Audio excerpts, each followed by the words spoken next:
Welcome back to my channel. If you're new here, I would really appreciate it if you take a few seconds of your time to just hit the subscribe button, turn on notifications so that you never miss a video when I release one. Also, just hit the like button down below, and also check out a Telegram group that we got using the link down below, so that you never miss a video upload when I do. So, anyways, in today's video, I've realized in the previous comments on the previous videos, and thank you for that almost 2K views on that last video. Not everyone who watches our videos actually have access to a PC.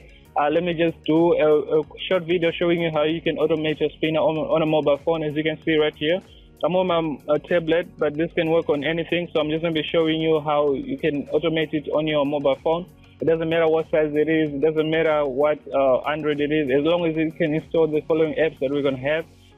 So this is just really for Android, but if you can get this spinner on your Apple Store or any other device, then this will just work just fine for you as well. So without wasting much of your time, let's get into today's video.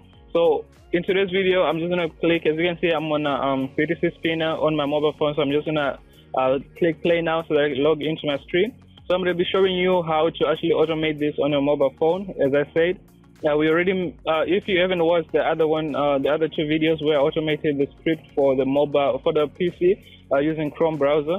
So because on Chrome browser on your mobile phone, you cannot actually edit the F12 method that we do, so it's actually not possible to do it.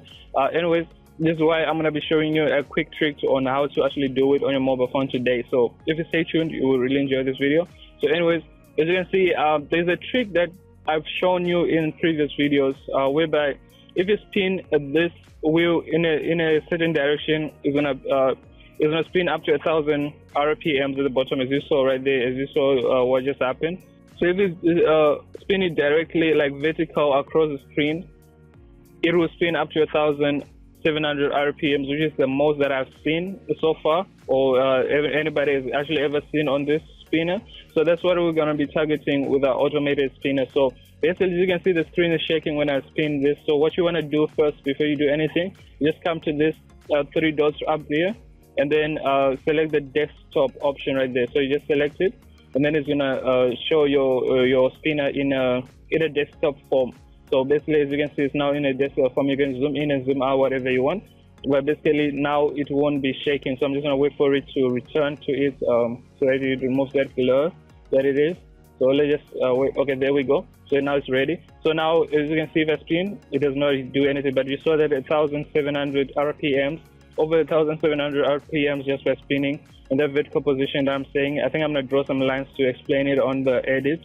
So vertical, in a vertical direction across the Bitcoin logo right there in the middle, it will spin out all the way to 1,700 RPMs or more. So that's what we're going to be targeting. So anyways, without wasting much of your time, let's go. So first app that we're going to need to install, basically you need your browser to access to that account, and you also need an account with the BTC Spinner. So to create your account, there's a link down below. Just create your account and then you get started. It's free. So basically, and then you want to come to your Apple Store, and then on your Apple Store, you want to search for, just type in auto clicker, as I did right there up there. Type auto clicker, and then this one is the one that we're using. As you can see, I already installed this. So you come down to this one. It's one of the trusted, and because it's mostly used because you don't need to root your device to be able to use this one. You can use it without rooting your device. That's why we use this one. So as you can see, I already installed this. So I'm pretty sure it won't take much of your time to install this. Yeah, the size, okay, don't worry about the in-app purchases. We don't need that. We're not going to go that far. 1 million downloads just shows that it's legit and it does its work perfectly.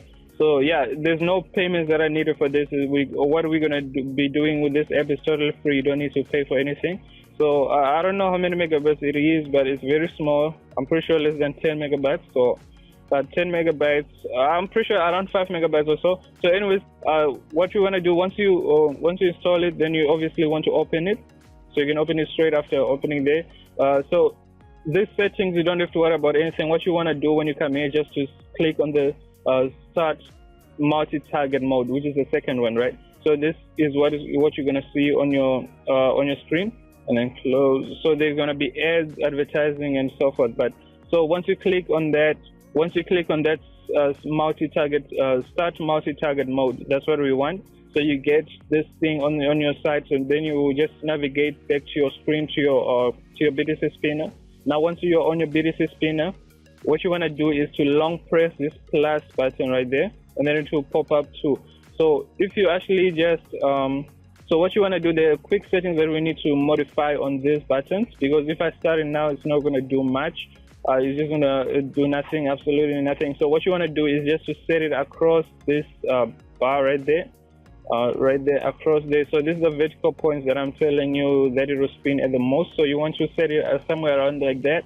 Then if I click start here, it's not going to do anything because we haven't modified settings. So one of these balls, you don't have to do both. The start button, the start one, because this is the start and then that's the end. So you want to do the start on the start button, click on it, and then we want to come to the start delay seconds. You want to the best settings that I've found right now is 5.1 seconds. So 5.1 seconds. So make sure it's on seconds, not milliseconds or minutes. 5.1 seconds. You save that, and then you close. And then you also you skip end delay. You come to duration.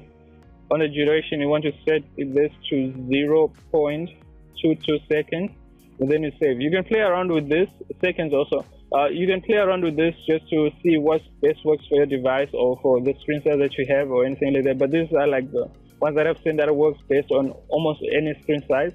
So just play around until you get the most that you want. So I got that. It works best for me. So I'll just click on close after setting that. And then what I want to do, just make sure it's in the middle, as I said, the vertical. And then what you're going to do now is just to click the start button. And then we're just going to give it a few seconds to get everything starting. So let's just see. Okay, and there we go. So we are spinning at 1,400 RPM. Okay, so right now it's taking 5 seconds, which is a bit long. So I'm just going to pause this and then go back to the start button. And then I'm going to edit the start delay. Let's change this to 2 seconds just for the sake of this video. I'm going to change this to just 2 seconds so it won't get too long and boring. So 2 seconds, close, and then we're going to start it again. So let me just stop this. Just stop it. Okay, let's take it back there, and then I'm just going to say start, and then let's wait for it. Okay, as you can see, 1,500 RPMs from that vertical point, and then we're going to see, we're going to carry on spinning. Okay, sorry, I actually forgot to mention this. On the settings again of that start button, you want to set the repeat. So it's actually set to do not repeat. I did not see that. So repeat this to 0 equals to do not repeat. So we want to repeat this as much times as we want. So I'm just going to put a lot of zeros here, a lot of zeros, and then save it.